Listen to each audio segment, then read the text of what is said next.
कैसे हैं आप लोग। एक बार फिर मैं आप लोगों के लिए कुछ नए क्वेश्चन के साथ आया हूं। ये प्रीवियस ईयर का क्वेश्चन है, पीसीएस का 2019। इसमें कह रहे हैं कि एक समांतर चतुर्भुज की लंबाई 17 सेंटीमीटर और उसकी चौड़ाई 11 सेंटीमीटर है ना। उसके एक विकर्ण की नाप 26 सेंटीमीटर है। दूसरे विकर्ण की लंबाई क्या होगी, है ना दोस्तों। देखिए, एक समांतर चतुर्भुज की लंबाई 17 सेंटीमीटर और उसकी चौड़ाई 11 सेंटीमीटर। उसके एक विकर्ण की नाप 26 सेंटीमीटर। दूसरे विकर्ण की लंबाई क्या होगी। तो दोस्तों इसका देखिए एक फार्मूला था, ठीक है। कह रहे हैं कि D1 मतलब डायगोनल, विकर्ण जिसको कहते हैं।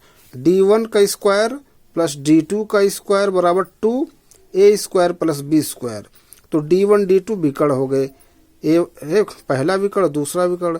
ए हो जाएगा भुजा, है ना, जो है समांतर चतुर्भुज की लंबाइयों की ए और चौड़ाई बी हो जाएगी।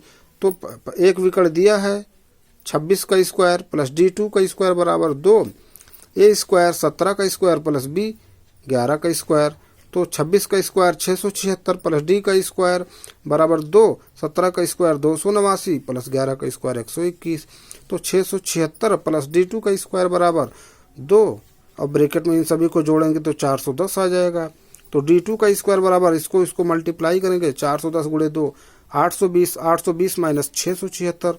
तो जब इसको घटाएंगे तो 144 आएगा। तो D2 का स्क्वायर बराबर 144। तो D2 बराबर अंडर रूट 144, 144 बराबर 12। तो D2 डायगोनल है ना, दूसरा विकर्ण हो जाएगा कितना, 12 सेंटीमीटर। ये फार्मूला था दोस्तों, ठीक है। इसी के बेस पे ये सवाल मैंने सॉल्व किया था, याद था, कहीं पढ़े थे। तो दोस्तों देखिए, कोई भी चीज़ आप पढ़िए बार, ये नहीं कि 100 बुक पढ़िए, एक बुक पढ़िए, उसी को बार बार रिपीट कीजिए, दोहराइए। देखिए क्वेश्चन अगर आप ज़्यादा पढ़ेंगे और रिवीजन करेंगे नहीं तो कुछ नहीं होने वाला। आप कम पढ़िए लेकिन उसको जो भी पढ़िए सॉलिड रहना चाहिए, आपको याद रहना चाहिए।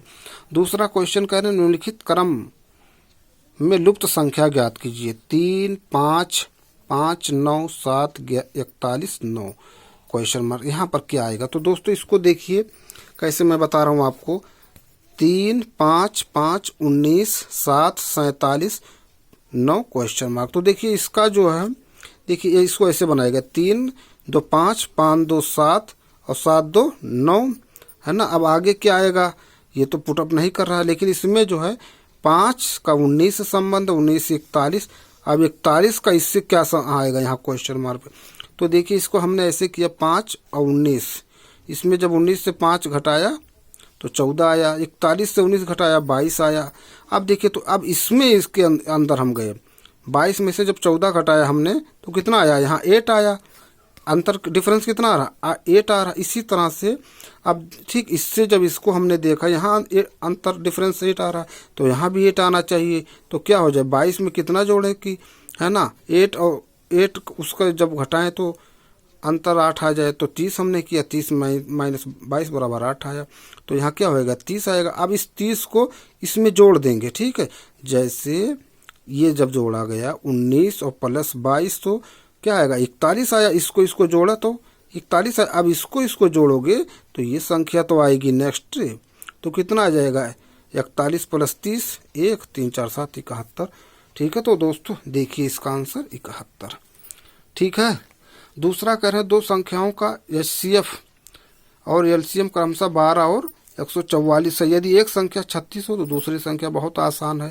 इसमें इसका ये सिंपल मेथड है कि प्रथम लघुत्तम समापवर्तक गुणे महत्तम समापवर्तक बराबर प्रथम संख्या गुणे दूसरी संख्या। तो लघुत्तम 144, महत्तम 12, 144 गुणे 12 बराबर प्रथम संख्या 36 गुणे दूसरी संख्या। तो दूसरी संख्या बराबर ये इसको निकालना है, इसको यहीं पर रहने दीजिए, इसको इससे भाग दे दीजिए। तो 144 गुणे 12 बटे 36 है ना, 12 3 36 और 3 बचा है ना, यहाँ 3 को 48 को 144 को 3 से भाग दीजिए तो कितना आ जाएगा, 48 आएगा। यही इसका आंसर हो जाएगा दोस्तों, ठीक है। तो ये इसका जो फार्मूला था डायगोनल का, D1 का स्क्वायर प्लस D2 का स्क्वायर बराबर 2A square plus B square. A कहाँ पर है, जहाँ पर ए लंबाई हो जाएगी, बी चौड़ाई हो जाएगी, ये ठीक। इसका फार्मूला इससे ये आ जाएगा, ठीक है दोस्तों। तो ये 3 सवाल थे, हम लेकर के आए थे, पढ़ रहे थे। तो ये इसमें पीसीएस 2019 में ये पूछा गया था, हमने कहा आप लोगों से शेयर किया जाए। ठीक है दोस्तों, एक सवाल और इसमें है। ठीक है, देखिए ये सवाल इसमें कह रहे हैं, ठीक, देखिए है ना, ये सवाल है, कह रहे हैं ये यहां से कह रहे हैं गणित की एक परीक्षा में 20% छात्र प्रथम श्रेणी प्राप्त करते हैं। कितना? 20% छात्र प्रथम श्रेणी प्राप्त करते हैं। यदि दत्त को एक पाई चार्ट वृत्तारेख द्वारा निरूपित किया जाए, क्या? वृत्तारेख, ठीक है, वृत्तारेख द्वारा निरूपित किया जाता है तो प्रथम श्रेणी के संगत केंद्रीय कोण पूछ रहा है। क्या? केंद्रीय कोण कितना होगा? तो दोस्तों देखिए, जैसे ये है, मान लो इसको डिवाइड किया गया है, ठीक है। अब इसमें टोटल ये गोला है, इसमें कितना डिग्री का कोण बनेगा? 360 डिग्री का। अब 360 का बन रहा है। अब इसी में, ठीक है, कह रहे हैं वो 20%, 20% छात्र प्रथम श्रेणी में पास हुए।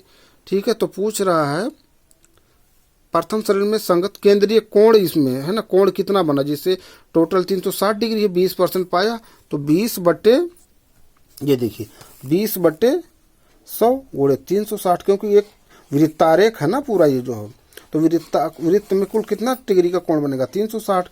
और कितना बन रहा है, कितना परसेंट वो छात्र प्रथम श्रेणी में पास हुए? 20%, तो 20/100 गुणे 360।